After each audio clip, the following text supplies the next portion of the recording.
pull up the international goalies. My bad. Let me go to the North American skaters. There we go. So out of this grouping here, obviously you look here, I honestly think out of the North American group, I think they did a really nice job. Honestly, I don't have too many disparities with a lot of the high-end guys. There's just some guys I think that are slept on a little too much. McKenna's obviously one. No surprise there. Chase Reed being 2 is pretty bullish, but I'm not that far off myself on him. I have him probably in that top 5 consideration.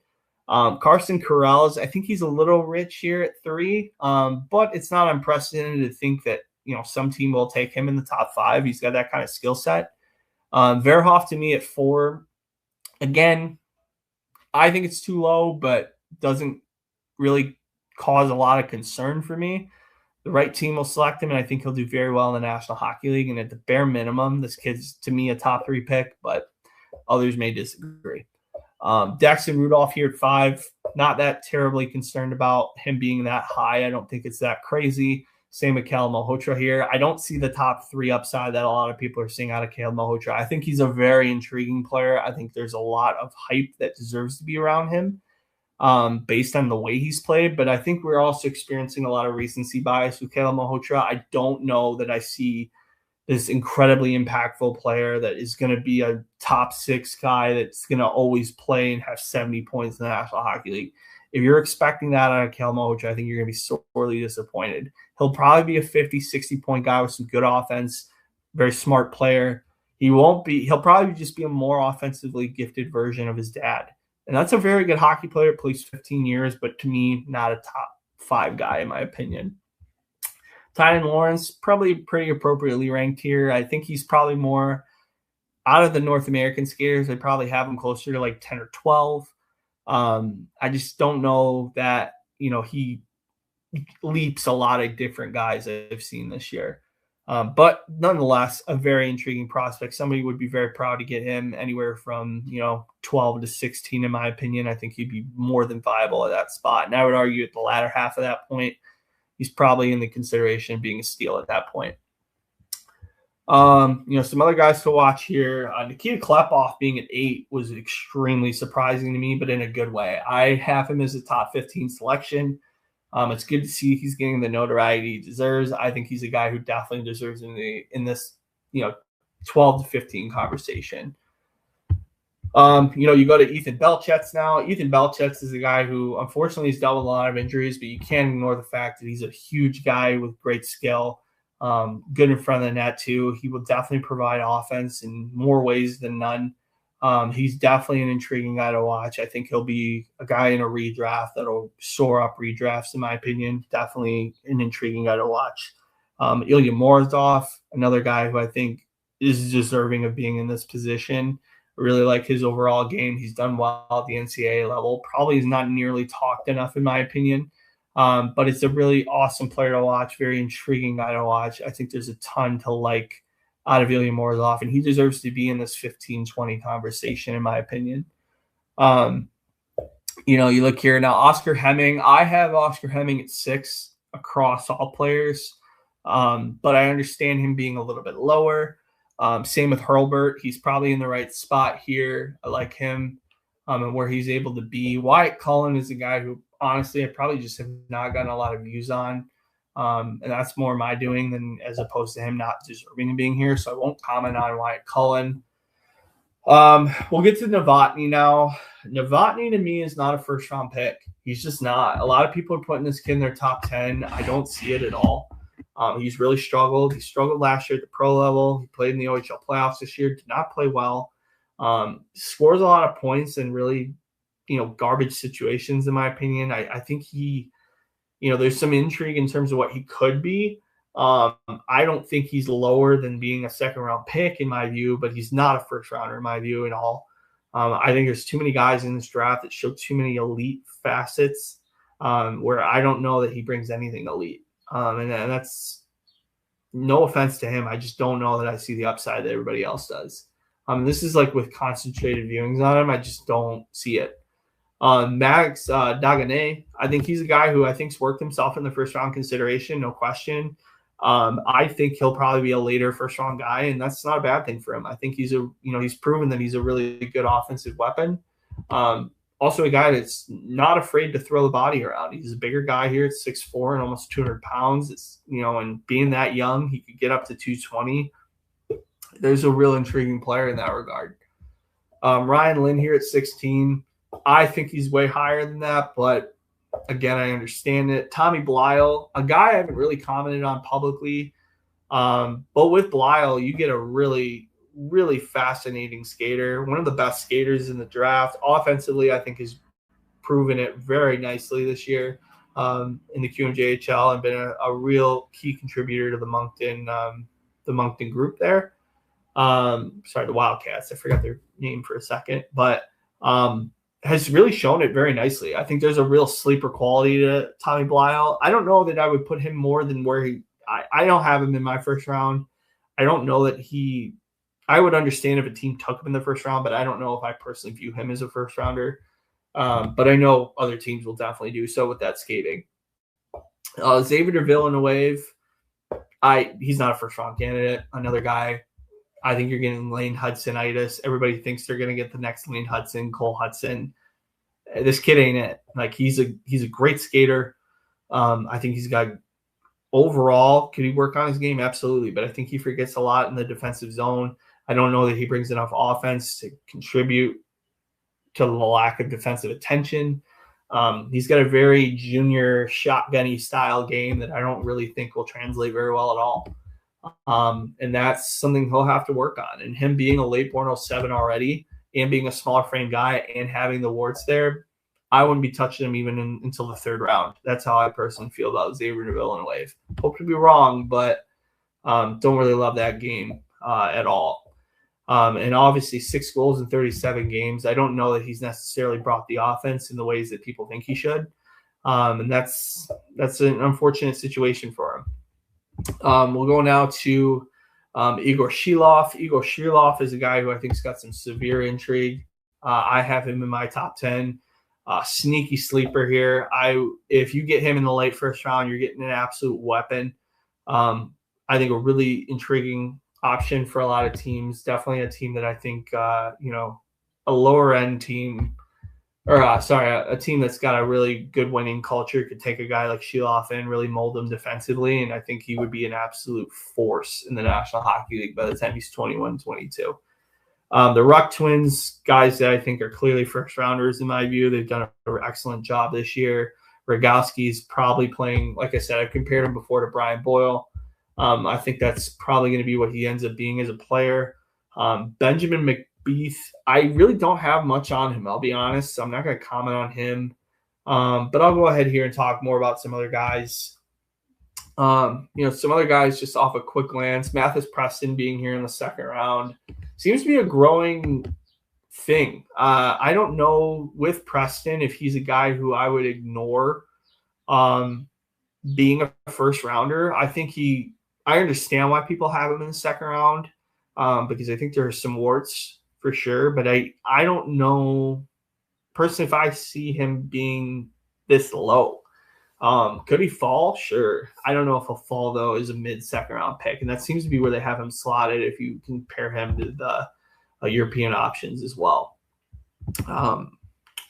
Nemec here is way too high. Nemec is like a mid-round pick, in my opinion. Don't know why people have him here in the second round. That was a weird rank I noticed as well. Burris Collins here, that's a pretty aggressive rank for him. Granted, he's had some good progression. He's got a good frame. I don't know if I see fringe first round. I again, third, fourth round guy in my view. Some other guys to watch here. Jack Hextall being here, that would be a good value pick here in the second round. Sokolovsky is way too high. Again, getting drafted. He's got the Simon Wang syndrome here, 6'8" and physical. That leads him to automatically jump into first rounds when scouts get too happy about size. Diorio is a guy I think could be an intriguing option there in the late second. Zielinski here as a late second would be a steal. I really like that kid's game. I think he brings all positive elements. You hear him, he's a high character kid, brings a good skill set. I think one of the better USHL options that are available this year. I think a team would love to select Blake Zielinski. Matthias Van Hanen, I've talked about him ad nauseum now for 2 years. This kid should clearly be in the second round conversation, no question. The best overager, I think that's out in this grouping as a whole. Should have been probably a mid-round consideration last year. Was largely ignored because the Finnish class was weaker. That's the only reason. Pierce Bowie has really had kind of a progression downwards, which is surprising. Bowie's definitely a guy who I think shouldn't fall lower than the second round. I really like his overall game too. I think he could bring a real spark plug ability to a good team in the NHL. That's probably a few years down the line, but you can't ignore the skill. He's really exploded in the Ontario Hockey League, and for whatever reason has plateaued. And, I don't think there's a bad player there. I think he's somewhere in the middle of his hype and what people perceive him at right now is I think where his ultimate upside is. We go here now, some other guys to mention. We'll go down a little bit more. I'm going to only probably mention a few more guys, and I'll get more into the international. Mike Burchild here at 77 is way too low. That was very surprising to see. Valentini being 86 is probably a little lower than I would have expected. Kulibiakin's a guy who I have on the fringe of my first round. I think there's a really elite skill set there that is largely being ignored. Granted, there is some risk. Oliver Zmerniks, to me, again, another guy, second round pick. There's no reason why he shouldn't be in the second round, in my view. I think a lot of teams will love the details, like how incredibly advanced he is for being a younger player. Maybe there's a little bit of limit in the offense, but I would be very surprised to see him not do well in the National Hockey League. Wasselin here at 108 is very surprising. I think that's a little too low for him. Zacic is a guy who really disappointed me. I really thought at the start of the year he'd be more in that first to second round consideration. I would expect now he's a fourth or fifth round guy. He just really hasn't turned that offense into real good productivity. But he'll be a guy who I think teams are looking at too. Solar here at 140. This is a kid who definitely deserves to be in that mid-round consideration. Probably closer to a third-round pick. Same with Molgachev for Calgary. I really like his game a lot. Salandra is a really good checking guy. Again, I think him being 5'11 and 198 is probably the only – if he was 6'1 and 200, I think you're looking at him as a second-round guy. I think that's enough for the North American skaters. We'll go ahead and move now to the North American goalies. And goaltending-wise for the North Americans and the international grouping, honestly, one of the worst-rated goaltending crops I've ever seen. I don't understand a lot of these rankings.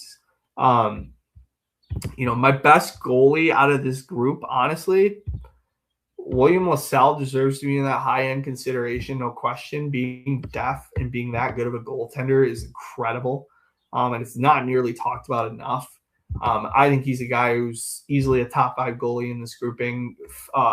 Ryder Fedorov is a guy who I think is really intriguing too. Denai Shaikov, him and Jaswal are two guys that are top 5 candidates for me in terms of goaltenders selected. Xavier Vance, my top goalie, and he's ranked 29 here. Again, a lot of size bias.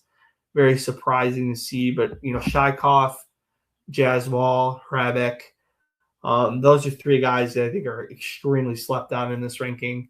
Another guy who wasn't ranked that I was very surprised not to see ranked was Will Keane out of Muskegon. I think Will Keane is a guy who probably should find himself in the third round. The fact that he's not looked at here, honestly, is a major oversight by NHL Central Scouting. Hrabek being a double overager, I think is a guy who deserves to be selected. I've talked ad nauseum about Roberto Leo Henriquez. I like his game a lot too. The grouping overall is decent for the North American goalies. Internationally, I don't really love the group, I'll be honest. I don't really see a ton of intriguing options. And I won't, honestly, I'm probably not even going to comment on any of them because I don't really think there's anybody that's worth noting. And then international skaters, we'll go ahead here and we'll talk about, some various guys here. Ivar Stenberg is a guy who obviously everybody knows who he is. He's my 2. Definitely deserves some number 1 consideration, but I think McKenna just brings another elite skill set and something that is a little bit more adaptable to the National Hockey League. I think he'll be probably the most likely to make the National Hockey League out of this group. And that's a credit to what he's been able to do for his own game. We look here now, Viggo Bjork, in my opinion, should be the second guy out of this grouping. Hermansen being 5, I like that grouping there. Nordmark is a guy who my rank is actually extremely similar to how this worked out, other than like some defensemen that are sprinkled in here, probably a little too high for my liking. Suvanto over Bjork, I think, is incredulous. I don't know how you can watch both guys and think that Bjork isn't clearly the more advanced and skilled player. I think Bjork is a guy who should be in that top 3, 4, 5 consideration. Anybody who puts him lower than that, honestly, I really question your ability to evaluate talent. Command is a guy who I think really brings a lot of intrigue. I talked about him in my mock this past week. I like his game a lot. Shikes Lisamov is a guy who I think's got some intrigue as well. There's a definite player there. I think he's a guy who I think could stand to be a little bit more physical and a little bit more engaged in the forecheck. But, every time I watched him play, I think he's brought a lot of good intrigue to his game. I've talked about Elofsson earlier. I mentioned Oscar Holmertz is a guy I think is very slept on right now. Should be in that first round, second round consideration. Gashilov is a guy who I really love too. Bit bigger, a little bit more raw, but Gashilov brings a ton of potential. I really like his overall game too. I think he brings a lot to the table. Some other guys mentioned here. Ludvig Andersen, I think, is a pretty low considering where I think he should be ranked. I was very surprised to see him that low. Some other guys here I'm going to mention. Nobody here. I talked about Viore a little bit earlier. I like his game a lot. Everybody's talked about Thomas Galvis this year. I would be surprised if he wasn't selected. I just think he's done so much production-wise at all these World Juniors that it would be surprising not to see him picked. And we'll roll through here. I'm trying to think of other guys here that I really enjoy watching. I mentioned Juntunen earlier. I think there's a really good checking line option there, worth a pick. Ivan Arkhipov is a guy who I haven't talked about on this channel very much, but that's another guy I think that should be looked at as a mid-round guy. I even though he's an overager, I think he's done really impressive things. I really like his game too. Another guy I really enjoy watching is I mentioned Sagas earlier. I mentioned Christian earlier, both guys that weren't ranked in the rank internationally.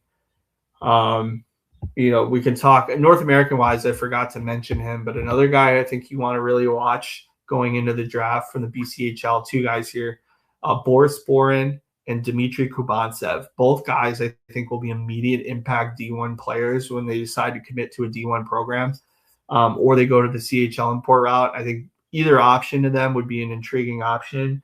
NHL teams should both have these guys selected, in my view. Kubantsev, I think, could warrant consideration in the second round.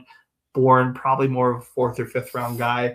But there's a lot of intrigue and a lot to like internationally as well as in the North American skaters. I think that the real depth in this draft is in the defensive group that's here, internationally in particular as well. And then obviously the North American gamut, that's a lot of people are ranking in the top 20, 25. I think those are guys that are super intriguing as well. Goaltending wise, it's a bit of a weaker draft. But yeah, I just went on a huge rant there. But anyway, I'm going to go ahead now and just go to Q&A. Just let you guys throw